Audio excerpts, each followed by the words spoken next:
Hello అండి. ఎలా ఉన్నారు? నేనైతే చాలా చాలా బాగున్నాను. మీరందరూ కూడా బాగుండాలని మనస్ఫూర్తిగా కోరుకుంటున్నాను. సుగుణ వంటింటికి స్వాగతం. ఈరోజు మన వంటింట్లో చిక్కుడుకాయ, ఆలుగడ్డ కర్రీ ఏ విధంగా తయారు చేసుకోవాలో చూద్దాము. ఈ కర్రీ చాలా టేస్టీగా ఉంటుందండి. ఇది ఇగురు కాబట్టి మనకి దీని పక్కన పప్పుచారు కానీ, సాంబార్ కానీ ఏది ఉన్నా కూడా కర్రీ అయితే అదిరిపోతుంది. వట్టిదే కూడా తినొచ్చు. మరి ఇది ఏ విధంగా తయారు చేసుకోవాలో చూద్దామా?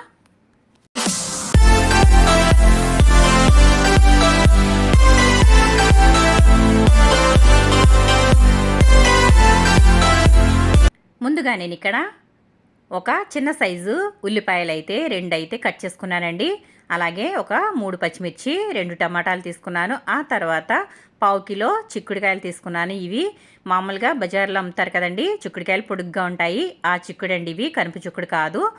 అలాగే ఆలుగడ్డ అయితే నేను ఇక్కడ ఒక 200 గ్రాముల వరకు తీసుకున్నాను. అంటే ఒక పెద్ద సైజు దుంపలు 2 తీసుకున్నాను. ఇవైతే మనకి పర్ఫెక్ట్గా సరిపోతాయి.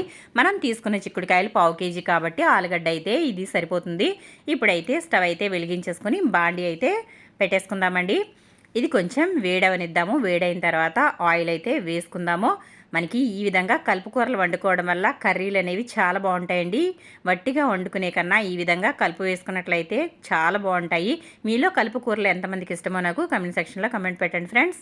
నేనైతే ఇప్పుడు ఆయిల్ అయితే వేసేసాను. ఈ ఆయిల్ కొంచెం వేడవనిద్దాము. ఇది వేడైన తర్వాత ఇందులో మనం కొంచెం పోపు గింజలు వేసుకుందామండి. అంటే పచ్చిశనగపప్పు, మినపప్పు, ఆవాలు అయితే వేసేసుకున్నాను. ఇప్పుడు మనకి ఆవాలు అయితే చిటపటమనాలి. ఆవాలు చిటపటమన్న తర్వాత మనమైతే ఉల్లిపాయలు వేసుకుందాము. నేను ఇక్కడ ఉల్లిపాయలు అయితే చెప్పాను కదండి, 2 ఉల్లిపాయలని ఈ విధంగా చిన్న ముక్కలుగా కట్ చేసుకున్నాను. అలాగే పచ్చిమిర్చి అయితే ఒక 3 తీసుకుని ఈ విధంగా ముక్కలుగా కట్ చేసుకున్నానండి. మీకు ఎక్కువ కావాలంటే పచ్చిమిర్చి ఎక్కువగా కూడా వేసుకోవచ్చు. ఉల్లిపాయలు ఇంతకన్నా ఎక్కువ వేసుకున్నట్లయితే కూర అనేది తీపి వచ్చేస్తుందండి. కాబట్టి మనకి ఒక 2 ఉల్లిపాయలు అయితే మీడియం సైజువి తీసుకుంటే సరిపోతాయి. మనం పావు కేజీ చిక్కుడుకాయలు తీసుకున్నాం కాబట్టి మనకి ఇది కరెక్ట్గా క్వాంటిటీ అనేది సరిపోతుంది. బ్యాచిలర్స్ కూడా ఈజీగా ఈ కర్రీ తయారు చేసుకోవచ్చండి. అంత సింపుల్గా, అంత టేస్టీగా అయితే ఈ కర్రీ ఉంటుంది. ఇప్పుడు ఈ ఉల్లిపాయలని కొంచెం వేయించుకున్న తర్వాత మూత అయితే పెట్టేసుకుందాము. ఇది ఒక 2 నిమిషాల పాటు మగ్గిన తర్వాత మళ్ళీ ఒకసారి మూత అయితే తీసి తిప్పుకుందామండి. చూసారు కదా, మనకి ఉల్లిపాయలు కొంచెం కలర్ అయితే కొంచెం మారేయండి. ఇంకొంచెం అయితే వేయించుకుందాము. మళ్ళీ మూత అయితే పెట్టేసుకుందాము. ఇప్పుడు మరొక 3 నిమిషాల తర్వాత అయితే చూద్దామండి. చూసారు కదా, మనకి ఉల్లిపాయలు అయితే మంచి కలర్ అయితే వచ్చేసాయి. ఈ విధంగా వేగితే చాలండి. మరీ ఎక్కువగా వేగాల్సిన అవసరం లేదు. కర్రీకి ఈ విధంగా వేగితే సరిపోతాయి. ఒకసారి ఉల్లిపాయలంతా కూడా బాగా కలుపుకుందాము. ఈ విధంగా చక్కగా కలిపేసుకోవాలి. ఇలా వేగిన తర్వాత ఇప్పుడు మనం ఇందులో టమాటా అయితే వేసుకుందాము. చిక్కుడుకాయ కర్రీలో ఏమి ఉన్నా లేకపోయినా టమాటా అయితే కంపల్సరీగా ఉండాలండి. అప్పుడే చిక్కుడుకాయ కర్రీకి టేస్ట్ అనేది వస్తుంది. నాకైతే ఈ విధంగా టమాటా ఎక్కువగా వేసి వండుకోవడం అంటే చాలా ఇష్టమండి. చిక్కుడుకాయ కూరలో కంపల్సరీగా టమాటా అయితే ఎక్కువగా వేస్తాను. మీలో ఎంతమందికి ఈ విధంగా వేసే అలవాటు ఉందో నాకు కమెంట్ సెక్షన్లో కమెంట్ పెట్టండి ఫ్రెండ్స్. ఇప్పుడు ఈ టమాటా అంతా కూడా మగ్గనిద్దాము. ఇది కొంచెం మగ్గితే సరిపోతుంది. మూత అయితే పెట్టేసుకుందామండి. మళ్ళీ ఒక 2 నిమిషాల తర్వాత అయితే చూద్దాము. చూసారా, టమాటా అయితే చక్కగా వేగిపోయిందండి. మంచి కలర్ అయితే వచ్చేసింది. మనకి ఉల్లిపాయ వేసాం కదా, ఉల్లిపాయ కూడా టమాటా కలర్లో మారిపోయింది. కాబట్టి మనకి టమాటా అయితే బాగా మగ్గిపోయినట్లే. ఈ విధంగా మగ్గిన తర్వాత మనం కట్ చేసి పెట్టుకున్న చిక్కుడుకాయలు అయితే వేసుకోవాలి. మా చిన్నప్పుడైతే చిక్కుడుకాయలని అస్సలు ఒలిచేవాళ్ళు కాదండి.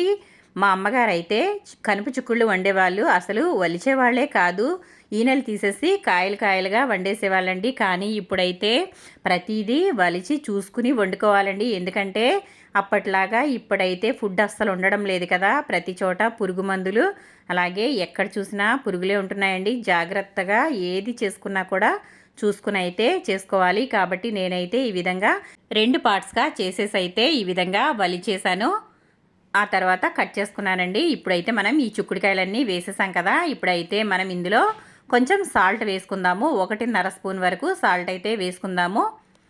ఈ విధంగా సాల్ట్ వేసుకోవడం వల్ల మనకి కూరగాయలు అనేవి చాలా త్వరగా మగ్గిపోతాయి. కాబట్టి నేనైతే ఇప్పుడు సాల్ట్ వేస్తున్నాను. 1.5 స్పూన్ వేసాను. ఒకవేళ మనకి తక్కువైతే మళ్ళీ చివరిలో అయితే కలుపుకోవచ్చు. ఇప్పుడు ఇదంతా ఒకసారి బాగా కలుపుకుందాము. మనం సాల్ట్ వేసాం కాబట్టి చిక్కుడుకాయ చాలా త్వరగా మగ్గిపోతుందండి. ఇది ఎక్కువ సమయం పట్టదు. మనకి మినిమం ఒక 10-12 నిమిషాల్లో కర్రీ అనేది రెడీ అయిపోతుంది. చాలా టేస్టీగా ఉంటుంది. సింపుల్గా ఈజీగా త్వరగా తయారు చేసుకునే చిక్కుడుకాయ బంగాళదుంప కర్రీ చాలా బాగుంటుందండి. మీరు కూడా తప్పకుండా ట్రై చేయండి ఫ్రెండ్స్. ఈ విధంగా మూత పెట్టి మగ్గించుకున్న తర్వాత ఒక 3 నిమిషాల తర్వాత అయితే చూద్దాము. చూసారు కదా, చిక్కుడుకాయ అయితే కలర్ అయితే మారిపోయింది. ఈ విధంగా అయితే మనం చిక్కుడుకాయల్ని వేయించుకోవాలి. ఈ విధంగా ఒకసారి బాగా కలిపేసుకున్న తర్వాత మనం కట్ చేసి పెట్టుకున్న బంగాళదుంప అయితే వేసేసుకుందామండి. బంగాళదుంపని ఈ విధంగా వాటర్లో అయితే వేసి పెట్టుకున్నాను. బంగాళదుంపని కట్ చేసి పెట్టుకున్న తర్వాత ఈ విధంగా వాటర్లో వేసుకోవడం వల్ల ముక్కలు అనేవి నల్లబడకుండా ఉంటాయండి. బంగాళదుంప త్వరగా నల్లబడిపోతుంది కదా, కాబట్టి ఈ విధంగా వాటర్లో వేసి పెట్టుకోవడం వల్ల ముక్కలు నల్లబడకుండా ఉంటాయి. ఇప్పుడైతే మనం దుంపలైతే వేసేసాం కదా, ఇప్పుడు ఇదంతా ఒకసారి మళ్ళీ బాగా కలిపేసుకుందాము. మనం ముందుగా దుంపలు ఎందుకు వేసుకోలేదంటే మనం టమాటా వేసాం కదండి. టమాటా వేసిన తర్వాత ఆలుగడ్డ వేస్తే ఉడకదంటారు చాలామంది, కానీ అటువంటి ప్రాబ్లం ఏమీ ఉండదండి. చాలా త్వరగా ఉడికిపోతుంది. మనమైతే ముందుగానే టమాటా వేసాం కదా, ఇప్పుడైతే చివరిలో దుంప అయితే వేసాను. దుంప త్వరగా ఉడికిపోతుంది కాబట్టి చివరిలో వేసాను. ఇప్పుడు ఒక 2 నిమిషాల తర్వాత మగ్గనిచ్చాను. ఇప్పుడు చూద్దాము ఒకసారి. ఈ విధంగా బాగా కలుపుకోవాలి. మనకి దుంప కూడా ఆల్మోస్ట్ సగం అయితే ఉడికిపోయింది. ఇదంతా ఒకసారి బాగా కలుపుకుందాము. చూసారు కదా, ఈ విధంగా సింపుల్గా కర్రీ చేయండి ఫ్రెండ్స్, చాలా బాగుంటుంది. దీంట్లో ఎటువంటి మసాలాలు వేసుకోకూడదండి. ఈ విధంగానే కర్రీ చేసుకోవడం వల్ల చాలా బాగుంటుంది. తర్వాత ఒక 1/2 స్పూన్ పసుపు, అలాగే 1.5 స్పూన్ వరకు కారం అయితే వేస్తున్నాను. ఇప్పుడు మనం ఇదంతా కూడా బాగా కలిపేసుకుందాము. కారం ఇందులో ఎక్కువగా పట్టదండి. తక్కువగా కారం వేసుకుంటే బాగుంటుంది. ఎక్కువగా వేసుకున్నట్లయితే కొంచెం కలర్ అనేది మరీ రెడ్గా కనిపిస్తుంది. కాబట్టి నేనైతే 1.5 స్పూన్ అయితే వేశాను. ఇదంతా కూడా ఒకసారి బాగా కలుపుకోవాలి. కారం వేసిన వెంటనే వాటర్ వేయకూడదు కాబట్టి 2 నిమిషాల పాటు ఇది మగ్గనిద్దాము. ఈ విధంగా కలిపేసుకున్న తర్వాత మూత అయితే పెట్టేసుకుని ఒక 2 నిమిషాల పాటు మగ్గనిద్దాము. మనకి కారం అంతా కూడా పచ్చివాసన పోతుంది. ఇప్పుడైతే చూద్దాము. చూసారు కదా, మనకి చక్కగా మగ్గిపోయింది. కారం అంతా కూడా మంచి కలర్ అయితే వచ్చేసిందండి. ఈ విధంగా కారం వేసిన తర్వాత వాటర్ వేయకుండా ఇలా మగ్గించుకోవడం వల్ల కర్రీ అనేది మంచి కలర్ఫుల్గా కనిపిస్తుందండి. అంటే కారం మంచి రంగు వస్తుంది. కాబట్టి ఈ విధంగా అయితే చేసుకోండి, చాలా బాగుంటుంది. ఇప్పుడైతే నేను వాటర్ వేసుకుంటున్నాను. ఇందులో వాటర్ అనేవి ఎక్కువగా వేసుకోకూడదండి. మనకి ఇగురు కర్రీ చేసుకుంటున్నాం కాబట్టి నేనైతే ఇక్కడ కప్లో సగం వాటర్ అయితే వేసానంటే ఒక టీ గ్లాస్ వాటర్ వరకు వేసాను. ఇవి సరిపోతాయి. చూసారు కదా, ఇప్పుడు ఇదంతా ఒకసారి బాగా కలిపేసుకుందాము. మీకు ఒకవేళ పులుసుగా కావాలనుకుంటే కనుక వాటర్ అనేది ఎక్కువగా వేసుకోవచ్చు. నేను ఇగురు కర్రీ చేస్తున్నాను కాబట్టి వాటర్ అయితే నేను ఒక కప్లో సగం అయితే వేసానంటే ఒక టీ గ్లాస్ వాటర్ వేసుకుంటే సరిపోతుంది. ఇప్పుడైతే మూత అయితే పెట్టేసుకుని ఇది ఒక 2-3 నిమిషాల పాటు మగ్గనిచ్చుకుంటే సరిపోతుందండి. గుమగుమలాడే టేస్టీగా స్పైసీగా ఉండే చిక్కుడుకాయ బంగాళదుంప కూర రెడీ అయిపోతుంది. మరి చూడండి ఒకసారి, కర్రీ అయితే చక్కగా మగ్గిపోయింది. మనం వేసిన వాటర్ అంతా కూడా ఎగిరిపోయాయి. మనకి ఈ విధంగా ఉంటే కర్రీ సరిపోతుందండి. ఇది చాలా బాగుంటుంది. రైస్లోకి అయితే అదిరిపోతుంది. రైస్లో కానీ, చపాతీలో కానీ, పరోటాలో కానీ, పుల్కాలో కానీ, దేంట్లోకైనా సరే ఈ కర్రీ అయితే చాలా బాగుంటుంది. దీని పక్కన పప్పుచారు కానీ లేదా సాంబార్ కానీ పెట్టుకున్నట్లయితే ఇంకా బాగుంటుందండి. మీరు కూడా ఒకసారి తప్పకుండా ట్రై చేయండి ఫ్రెండ్స్. నేనైతే స్టవ్ అయితే ఆఫ్ చేసేసి ఈ విధంగా బౌల్లోకి అయితే తీసేస్తున్నాను. చూసారు కదండి, ఎంతో టేస్టీగా ఉండే చిక్కుడుకాయ బంగాళదుంప కర్రీ రెడీ అయిపోయింది. మరి వీడియో కనుక నచ్చినట్లయితే లైక్ చేయండి, షేర్ చేయండి, సబ్స్క్రైబ్ చేయండి.